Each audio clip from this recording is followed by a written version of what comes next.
हाँ बोलना मारा भाई। ભાઈ નવરાત્રીની શોપિંગ કરવા જાઉં છું, તું આવે છે? પણ યાર મારી સેલરી તો 1 તારીખે આવે છે, હવે હું શોપિંગ કરવા કઈ રીતે જાઉં?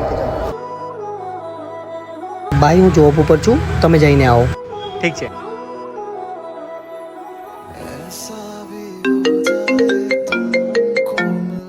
હેલો, જય માતાજી. વોટ્સઅપ જો મેં તને કંઈક સેન્ડ કર્યું છે,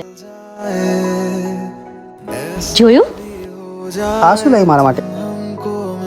આ શું છે? કેવું લાગ્યું?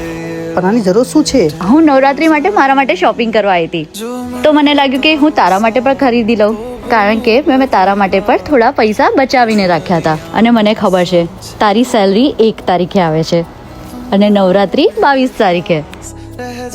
હું તારું ધ્યાન નહીં રાખું તો કોણ રાખશે? મોસમ છે